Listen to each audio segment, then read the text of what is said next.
Pressure हर तरफ से आते हैं, चाहे उस वक्त फौजी डिक्टेटर हो या सियासतदान हो या और भी जो इस हमारी सोसाइटी में जो लोग जो है वो रेलेवेंट है और मैटर करते हैं। तो जिस वक्त कर्जे दिए जाते हैं आंखें बंद करके दिए जाते हैं। फिर एक और बात भी होती है, कुछ लोगों को कर्जे दिए जाते हैं और ओवर इनवाइसिंग की जाती है, वो पैसा लेकर कहीं और ले जाते हैं और मुल्क से बाहर है। और फिर अल्टीमेटली होता ये, हमारे मुल्क में काम ये होता है कि देखें दुनिया में ये होता है कि आप कानून बनाते हैं और रूल्स बनाते हैं और फिर तमाम मामलों का उसके मुताबिक फैसला करें। हमारे यहाँ ये होते हैं कि जब इन लोगों का कोई मसला होता है, देखें ये पूरा माफिया है, फिर इनको अकोमोडेट करने के लिए से वो जो है सर्कुलर बनाया जाता है। एक आखिरी सर्कुलर मुशर्रफ साहब के जमाने में था 29, फिर उसमें जो है एक स्टेट बैंक की एक कमेटी, रेजोल्यूशन कमेटी बना दी जाती है और फिर वो रिपोर्ट्स पेश करते हैं और कहते हैं जनाब ये बैड डेट्स हो गए, आप रिकवर नहीं हो सकते, फिर मुख्तलिफ किस्म के इंसेंटिव दिए जाते हैं। अच्छा, यहाँ पे जय साहब मेरा सवाल ये है कि आपको भी पता है कि ज़राई तरक्याती बैंक जो है वो काश्तकारों को छोटे छोटे कर्जे देता है और जब वो बेचारे किसी वजह से कर्जे वापस करने के काबिल नहीं होते तो उनके ट्रैक्टर जब्त हो जाते हैं, उनकी जायदाद जब्त हो जाती है। इसी तरह शहरों में हमने देखा है कि बहुत से लोग जो हैं वो गाड़ी खरीदने के लिए बैंक से लोन लेते हैं और छोटे छोटे कर्जे लेते हैं। जब वो लोग अपना कर्जा वापस नहीं कर पाते तो गुंडे भेज के उन लोगों की गाड़ियां छीन ली जाती हैं, गुंडे भेज के जायदाद पे कब्जा हो जाता है। तो ये तो छोटे छोटे लोगों के खिलाफ तो बैंक बड़ी कार्रवाई करते हैं, गुंडागर्दी करते हैं उनके साथ। ये जो बड़े बड़े लोग हैं जो पहले ही बहुत अमीर होते हैं तो ये तो करोड़ों अरबों रुपए के कर्जे माफ करवा लेते हैं, इनके खिलाफ कार्रवाई क्यों नहीं हो रही? देखिए ना, मैं आपको इसका एक आसान, आप 1 करोड़ रुपए का कर्जा ले ले, मैं आपको गारंटी देता हूं कि किसी का बाप आपसे रिकवर नहीं कर सकता। लेकिन अगर आप 1 लाख का कर्जा ले ले, चाहे हाउस बिल्डिंग फाइनेंस ले, आपकी वो जायदाद भी जब्त होगी और आपको जूते भी पड़ेंगे। देखिए असल बात ये है कि यही तो मैं अर्ज कर रहा था कि ये लोग जो हैं ये एक पूरा माफिया है जो पूरे एक सिस्टम को कंट्रोल करता है। तो इनके खिलाफ कार्रवाई होनी चाहिए। नहीं, क्यों नहीं होनी चाहिए? देखे ना, हमारी बदकिस्मती ये है आज हम तबाह बर्बाद हैं इनकी वजह से। कानून में गुंजाइश मौजूद है, कानून में गुंजाइश मौजूद है। देखे कानून में, देखे जब कर्जे देने की बात आती, देखे अब हर चीज का आप अदलिया पर बोझ ना डालें। मिसाल के तौर पर आज इसका अगर नोटिस ले भी लिया जाए, जब केस चलेगा तो फिर देखा जाएगा कि अल्टीमेटली ये काम इन्हीं लोगों को सौंपा जाएगा कि भाई आप देखेंगे किसने कहां कोताही की, किसने कहां गलतियां की। और होता यह है कि हर एक को कवर अप दिया जाता है। अब मिसाल के पंजाब बैंक की बात ले ले, 9 अरब रुपए का कर्जा दिया तो उसके अगेंस्ट सिक्योरिटी क्या है?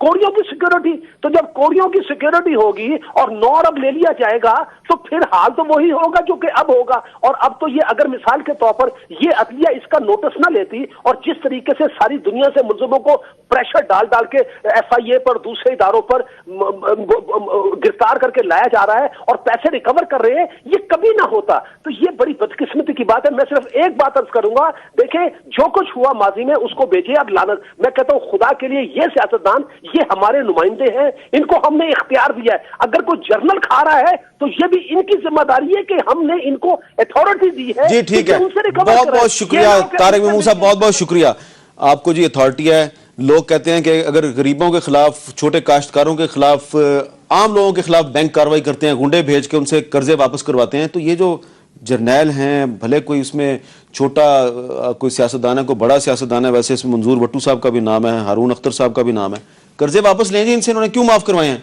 देखें जी, कड़ी से कड़ी मिलती है और जो पहली कड़ी है कि उनको एक्सपोज किया जाए, जो हमारी ही हुकूमत ने किया है, और इसको भी अप्रिशिएट करना चाहिए। और उसके बाद आगे उसका क्या राय अमल होगा वो तो उसके बाद की बात आती है। एक्सपोज करना उसका सबसे पहली कड़ी आती है, जो हमने माशाल्लाह बड़े अच्छे तरीके से की है। मालिक साहब, आपका क्या ख्याल है कि ये कुछ जर्नैलों के नाम भी हैं इसमें, तो इनके खिलाफ कार्रवाई हो सकती है क्या? ये सियासतदानों में इतना तप्पड़ है कि ये उन पर नहीं हो सकती? देखें, मेरा ख्याल है जिस तरह आपकी पब्लिक अकाउंट कमेटी भी है, चौधरी निसार साहब हमारे दोस्त हैं, पॉलिटिशियंस पे बड़ा गरजते हैं, बरसते हैं, उनको चाहिए इन चीज़ों पे भी इशू उठाएं।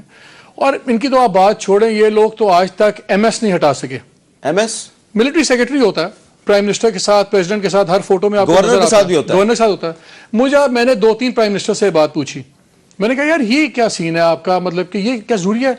तो अभी आपको याद है गिलानी साहब जब आए थे, उन्होंने अनाउंस किया कि मैं मिलिट्री सेक्रेटरी नहीं रखूंगा।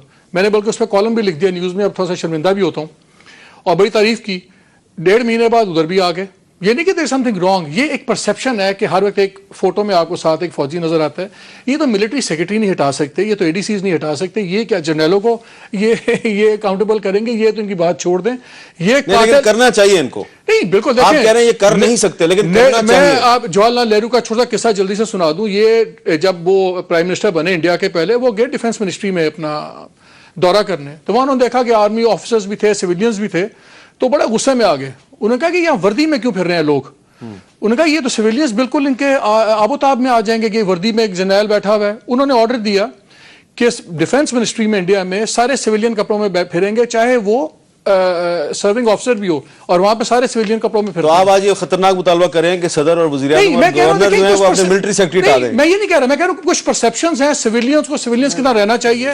سیمنٹکس اور امیجز بڑے ضروری ہوتے ہیں, اور یہ کم از کم اپنے شوگر کارٹلز ہی توڑ دیں. ان کے اپنے ممبرز ہیں شوگر کارٹلز میں, سیمنٹ کارٹلز میں. ابھی تو بات بہت آگے جائے گی, لیکن اگر ہم کہیں گے تو کہیں گے سازش ہے. ختم ہو گیا. بہت بہت شکریہ آپ دونوں حضرات کا. ہم نے جو گفتگو کی ہے, اس گفتگو کے آخر میں مالک صاحب نے یہ کہا ہے کہ جو پاکستان کی جو سیاسی حکومتیں ہیں, سیاسی جماعتیں ہیں, ان کو کچھ ایسے کام کرنے کی ضرورت ہے جس سے عوام کا ان پر اعتماد بحال ہو. اور اعتماد بحال کرنے کا بہترین طریقہ یہ ہے کہ آپ نے NRO کے بینیفیشریز کی لسٹ جاری کی, آپ نے بہت اچھا کیا. اب بینکوں سے بڑے بڑے قرضے معاف کروانے والوں کی فہرست سامنے آ گئی ہے. جس کسی نے بھی اسٹیٹ بینک آف پاکستان کے رولز کو وائلیٹ کر کے قرضہ معاف کروایا ہے, اس کے خلاف کارروائی ہونی چاہیے. آپ یہ کارروائی کر کے دکھائیں. آپ یہ کارروائی کر کے دکھائیں گے تو میڈیا بھی آپ کو اپریشیٹ کرے گا, عام آدمی بھی آپ کو اپریشیٹ کرے گا. اجازت دیجیے, اللہ حافظ.